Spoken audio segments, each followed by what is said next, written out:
Greetings. That was Slayer. Economic Slayer. Can you say that? The slayer of the economy. What is happening? This is the liberal snowflake telling on loan from the mob.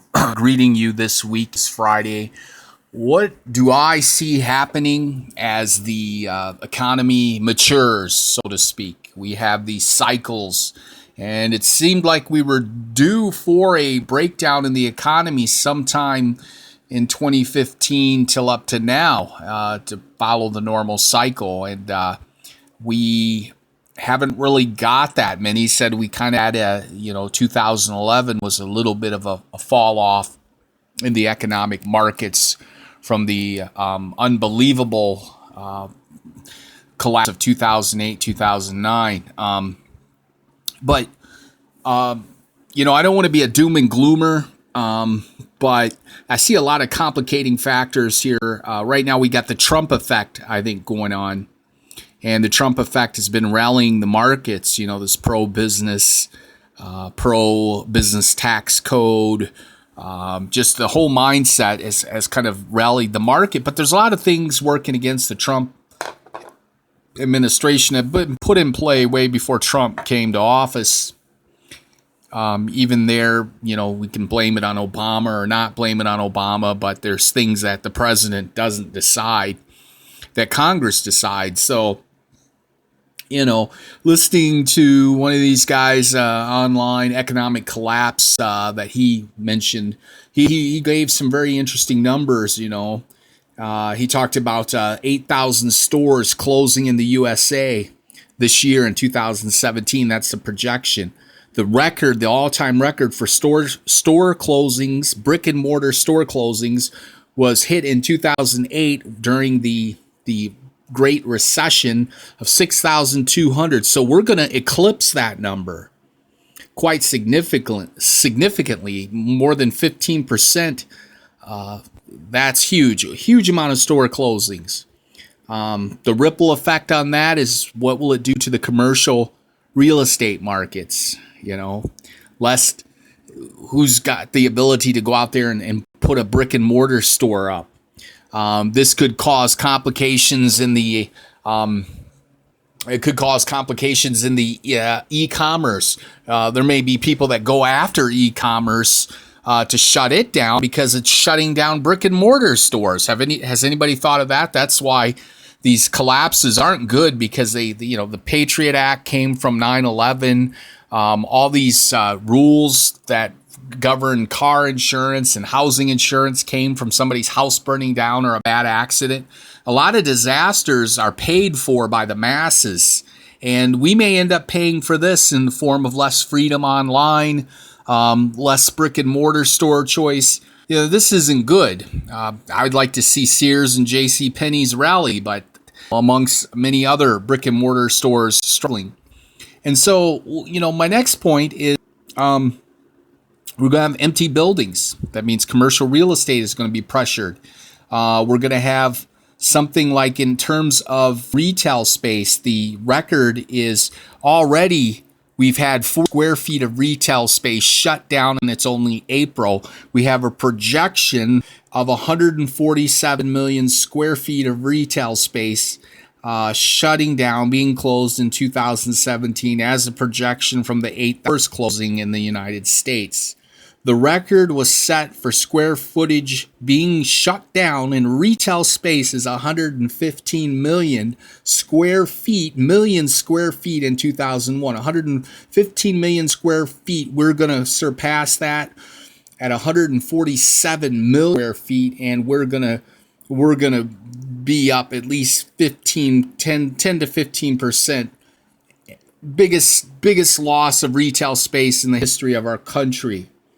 Retail and restaurants are linked. Many people being broke have gone into the restaurant retail business, and restaurant visits are down according to the Bureau of Labor Statistics.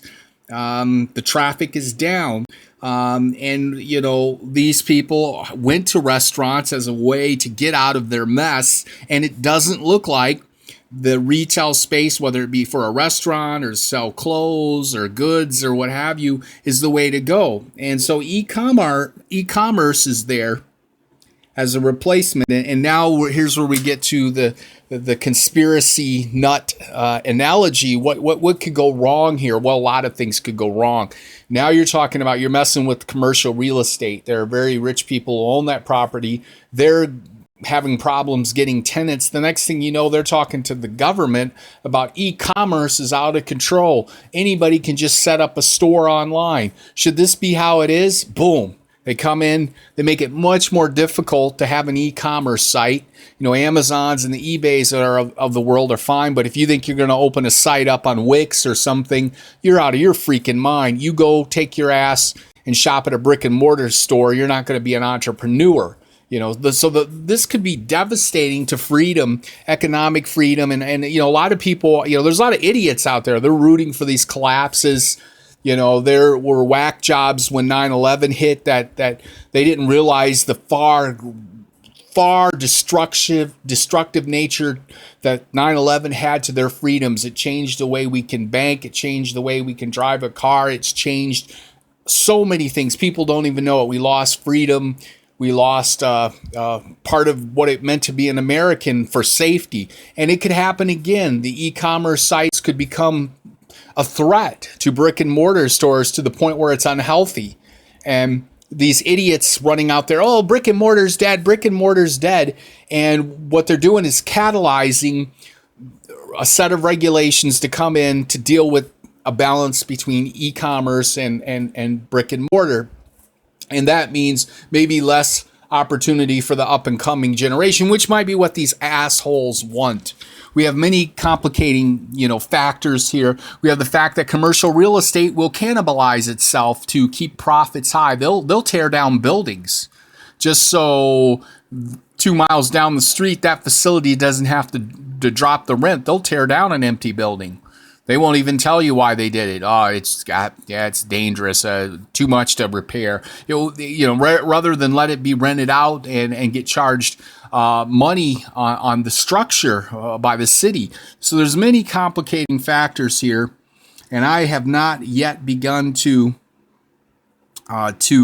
address this. But as the retail sector shrinks, also loss of productive members of society if they do not find a replacement job. We had the downsizing of the factories. Now we're having a big downsizing in retail. Well, they can go to e-commerce sites. They can work at the Amazon warehouse or the eBay warehouse. But hey, those guys are into economic efficiency. They may have it down to a science where they don't quite need as many employees as one of these retail shops needed. So it's hard to say how that could go. It could go the opposite way. But one thing is for sure, we're seeing Sears and JCPenney's on the edge. And this is, let me go ahead and close here and say, keep your mind open. I don't want to be a doom and gloomer. You know, some of the things I'm talking about have not happened yet. They could happen. They may happen. They may not happen. And there's lots of possibilities that I haven't considered here. So this is the liberal snowflake, talent on loan from the mob, economic slayer. We're talking about the economic perils in front of all of us.